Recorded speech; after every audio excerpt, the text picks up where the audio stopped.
When President Joe Biden was sworn into office, he listed some of the challenges that await us all. Folks, this is a time of testing. The pandemic. It's taken as many lives in 1 year as America lost in all of World War II. A climate in crisis. The cry for survival comes from the planet itself. A cry that can't be any more desperate or any more clear now. And this was new for an inaugural speech, but not unexpected. He called out what some experts have called the gravest terror threat to the United States. A rise of political extremism, white supremacy, domestic terrorism that we must confront and we will defeat. White supremacy, domestic terrorism. This is our capital! Various neo-Nazi and anti-Semitic symbols.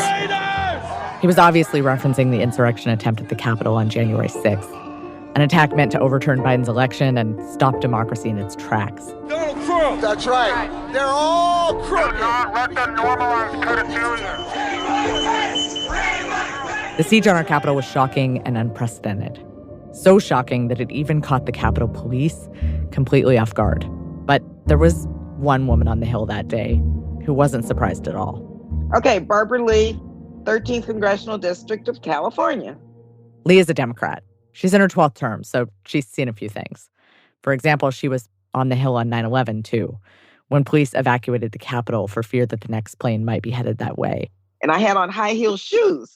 And so running down the street, it was a little difficult. This time around, I had been watching and reading what some of the really white supremacist right-wing groups had been talking about, what they planned. Secondly, I had heard what Donald Trump had said, and not just that day, but over the years, in terms of his hostile rhetoric and inciting violence and what have you. And in my mind, the night before, I put all of this together and decided that I was going to wear my tennis shoes because I assumed something was going to go down. I'm Lacey Healy, and this is Things That Go Boom. On this episode, we speak with Representative Barbara Lee about domestic terrorism, her fight to end endless wars, and the way forward for us all. We've all seen the videos by now.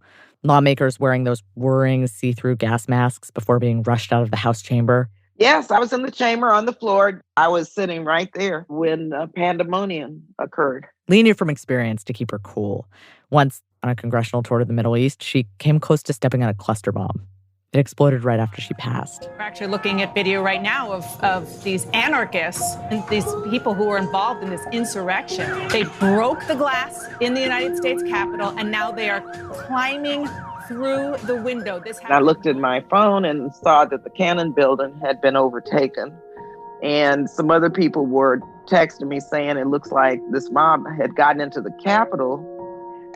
And then after a while, we were told, well, you may have to hit the floor, so just stay put. But if we say down, get down, because these people are moving toward the floor.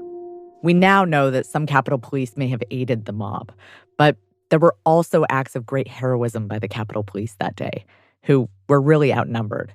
It was like a war they were fighting. They were totally unprepared, but the Black police officers especially told me later that not only were they fighting to defend us, but they were fighting to defend democracy, and they were fighting to defend themselves.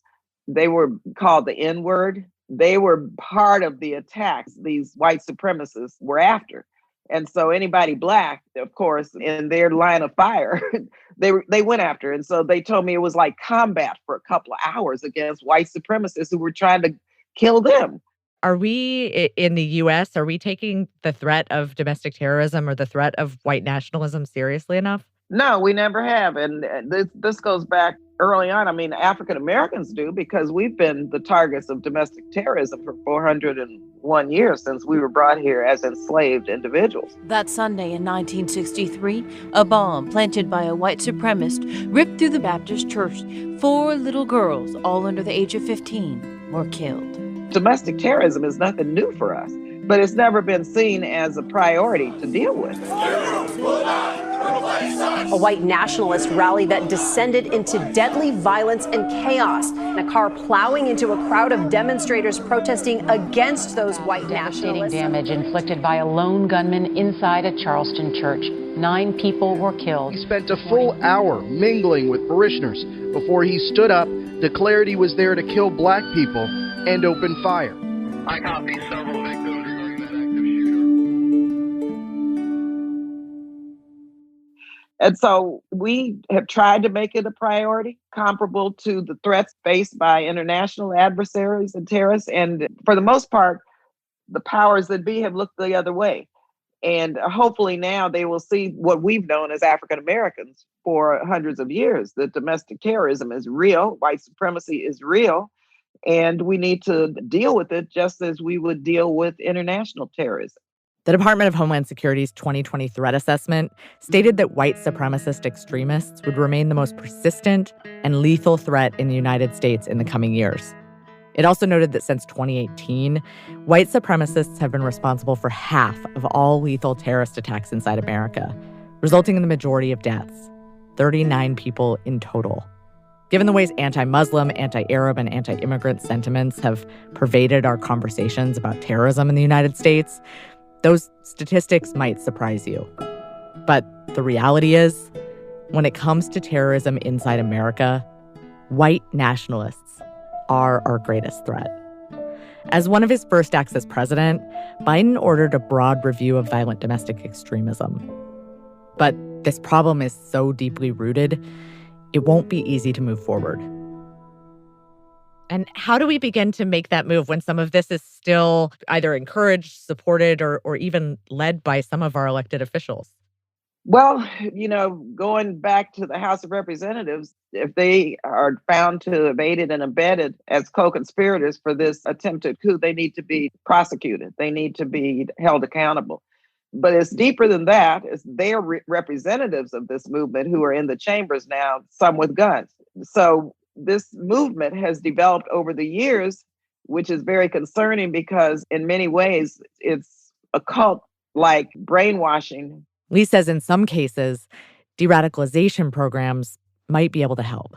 But also, they should have some mental health professionals. My background, psychiatric, social work, clinical social work. They need to get psychologists and people who understand what brainwashing, what that's about, how that happens, how you go through the process of making sure you re-educate people. And it's a difficult task. I've seen this in other countries after people have been in combat, and how they have to decompress, and there have to be strategies to help, get back to reality. And there's this. We now know that nearly 1 in 5 people charged for their alleged involvement in the January 6th riots appear to have served in the military.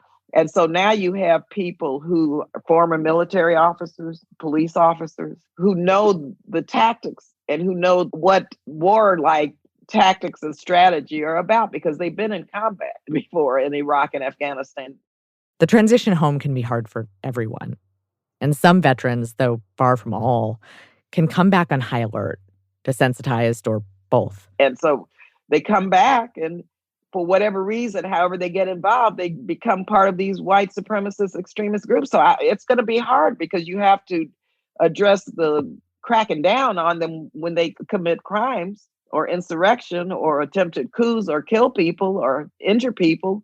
But also remember the mindset. And that's going to be really a difficult thing to deal with. But addressing the psychiatric reasons behind radicalization won't get us all the way there. Because, well, it's not just a psychiatric problem. It's also a social media and a media problem. Here's what's happened. The president's direct line of communication, at least through his platform of choice, has now been eliminated. They will be blocking the president on Facebook and Instagram indefinitely, and at least for the next 2 There's obviously a huge role that partisan media is playing in all of this. I hate to ask this as a journalist, but do we need things like, do journalists need to be licensed? Do we need some sort of additional action by platforms to regulate this kind of conversation? Well, we have to look at how they became so powerful. It's been quite frankly, social media that has really allowed this to take place with no guardrails. And so we have to have people who are really experts in this to figure out how we do this with these guardrails, because clearly they've been broken. The genie's out of the box now. And we have to put the genie back in. And that's going to require some really strong discussions about First Amendment rights versus security. Lee has one more suggestion to steer us away from domestic terrorism, which is a more general shift away from what she would call the militaristic mindset that we've been living in for the past 20 years. Because when terrorists flew jets into the Twin Towers and the Pentagon, they also marked the beginning of the war on terror and a period of what seems like never-ending wars. We keep investing in building bombs and missiles and supporting these forever wars. That's the mindset. And so you buy into a militaristic mindset that has war as its priority, then what do you expect? When we come back, how Lee stood up as the single lonely voice against the war authorization that took us down this path, and what Biden plans to do about it.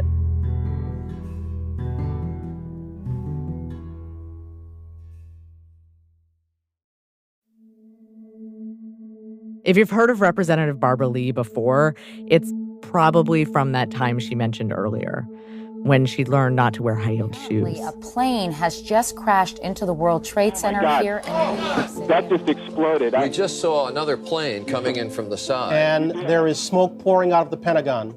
Oh, my goodness. Well, I said earlier that I was in the Capitol when we thought Flight 93 was coming in and had to evacuate.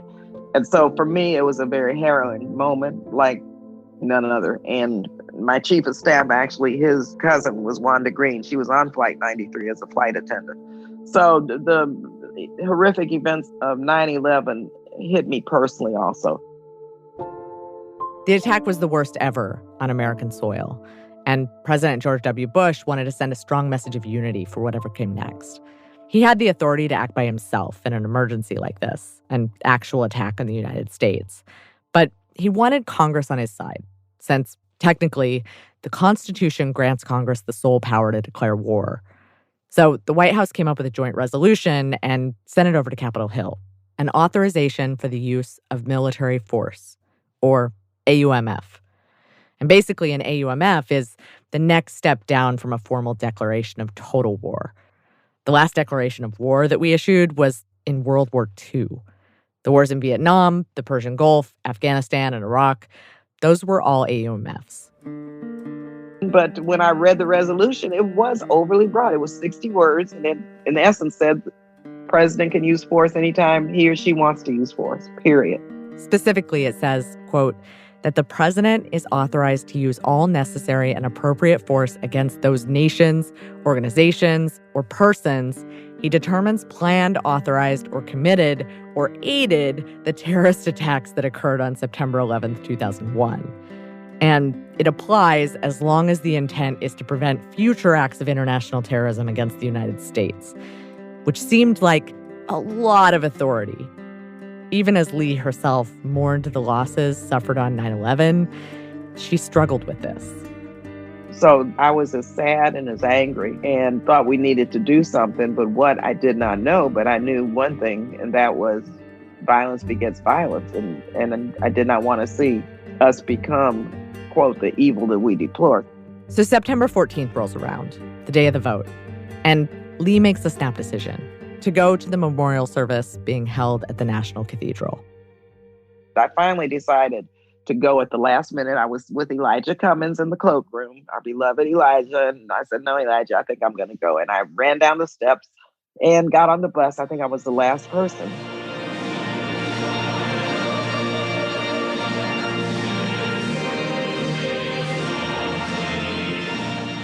We are here in the middle hour of our grief.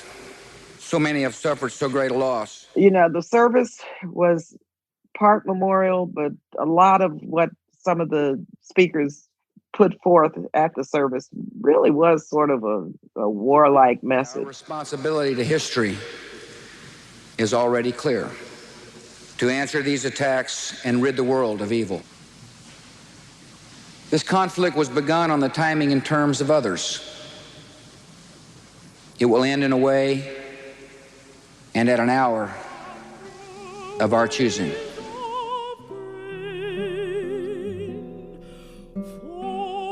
But then the Nathan Baxter, who was head of the cathedral, in his sermon, he said that as we act, let us not become the evil we deplore. We not become the evil we deplore.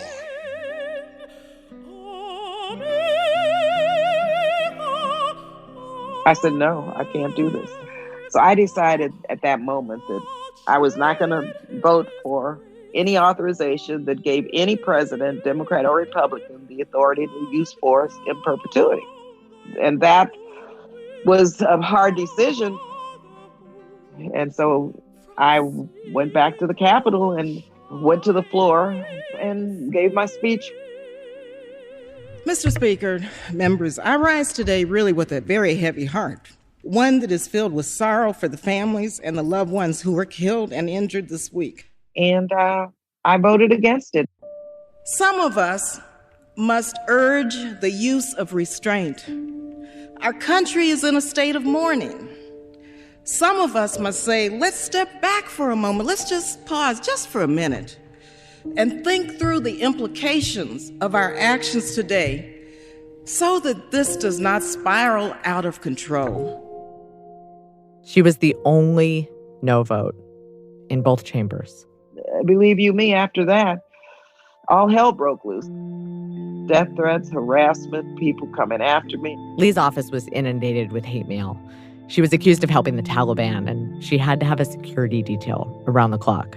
It was a terrible, terrible moment for me, but I knew I had to stand firm and really understand that I was not going to be part of giving an unconstitutional authorization to any president to put our troops in harm's way when we didn't know what we were doing. No end date, no exit strategy. My dad, I'm a military brat. My dad was retired as a lieutenant colonel in the Army. My dad fought in World War II and Korea. He was the first one to call me and tell me that was the right vote. He said, I'm so proud of you. Of course, Lee's fears came to pass. Over the past 20 years, the AUMF has been stretched to hand the president wider and wider authority. It's been used as the justification to attack not just the Taliban or al-Qaeda, but also ISIS and quote-unquote associated forces around the globe, even including airstrikes on Libya in 2016. If you've ever been watching the news and thought, wait, we're conducting drone strikes where? A drone in Somalia has killed one of the world's most wanted terrorists. There are how many prisoners still in Guantanamo? American taxpayers are spending more than $7 million per detainee every year. You are probably seeing the AUMF at work. We had the Congressional Research Service do a study for us, declassified report. And a couple of years ago, it had been used, I believe, 41 times in about 18 or 19 countries. Yemen, Somalia, domestic spying here, all over the world. Not related at all to 9/11. Lee's been working for years to get the 2001 AUMF repealed. For years and years and years and years. Along with a second, more limited 2002 AUMF that granted the president power to use force against Saddam Hussein in Iraq. She wants Congress to rein in the president's war powers and get back in the habit of doing what the Constitution says it should, voting on whether or not the U.S. should go to war. And she's not alone anymore. 20 years after her solitary dissent, thousands of U.S. troops have been killed or gravely wounded or come home with PTSD. U.S. airstrikes have unintentionally killed scores of civilians, an Iraqi journalist, a family driving to the hospital, an Afghan wedding party. The so-called forever wars have less and less support. It's long past time we end the forever wars, which have cost us untold blood and treasure. I have long argued that we should bring home the vast majority of our combat troops from the wars in Afghanistan and the Middle East and narrowly focus on our mission to deal with al-Qaeda and ISIS in the region. Democrats like Lee and Bernie Sanders want Biden to work with them on the repeal. They say any replacement authority should require the president to name specific targets and mission objectives. And it wouldn't be open-ended. It would have a sunset clause. In fact, on the very first day of Biden's presidency, Lee and 4 other House Democrats sent him a letter pushing for repeal again. It was signed by the chairs of the House Foreign Affairs, Intelligence, and Rules Committees. And so far, it looks like Biden's on board. Last summer, his campaign aides worked with staff from Sanders' team to insert language into the 2020 Democratic Party platform, vowing to, quote, work with Congress to repeal decades-old authorizations for the use of military force and replace them with a narrow and specific framework. So I think we have a good chance. I think really, really close. So it's going to be the public weighing in also with the administration and with the Senate and the House. Opponents, on the other hand, say a repeal would leave U.S. troops out there fighting terrorists without any legal cover. And so I think what we have to do is make the case, again, that we're not leaving troops exposed, because my authorization would give 8 months for the president to come forward or Congress to debate a new authorization if, in fact, hostilities warranted that. And until Congress debates the way forward, folks like Lee say that they continue to abdicate their responsibility, which is a lot easier than taking those hard votes on using military force overseas. And it's easier than reckoning with the consequences, too. And has the U.S. more broadly grappled with its accountability after 20 years of war? I don't think so. Not at all. In terms of accountability, you see refugees.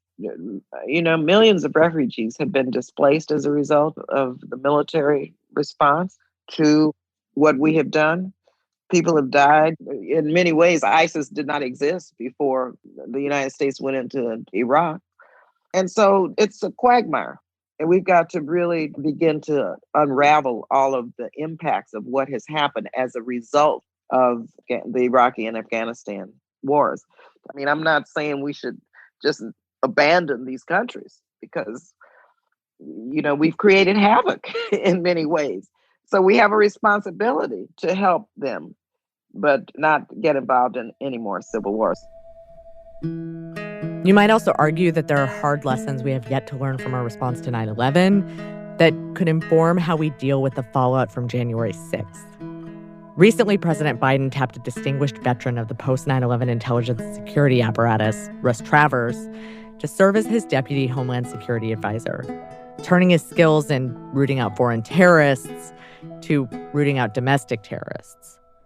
But Lee is worried that if we rush to expand domestic security authorities while we're still smarting from the Capitol siege, the way we did for international terror threats after 9/11, we'll be headed down another troubled path, inviting another overreach of power. We find ourselves in another moment of mourning here in America. So many have died. And the future, even under a new president, still feels so uncertain. Actually, the last thing I wanted to ask you is just that this is a very hard time for our country. I'm sure it's a very hard time for you as an elected leader, and you clearly lean deeply into your faith. Is there anything that you're turning to now that's giving you hope? A sermon, a song? First of all, the light always outshines the darkness, okay? Then there's a scripture, it's 2 Timothy, verses 1-7, and it says, "For God hath not given us the spirit of fear, but of power and of love and of a sound mind." And so, yes, I'm a person of faith, and I understand the threats that are out there, and I know we have to be careful and we have to do everything we can do, because white supremacy and systemic racism is in the DNA of this country. So while we have to deal with the threats and address domestic and international terrorism, we can't do this with a sense of fear. It keeps you from moving forward. It stops you. It makes you retreat. And then who wins? They win. And so people have to understand the reaction has got to be of a sound mind, but not let fear overtake us.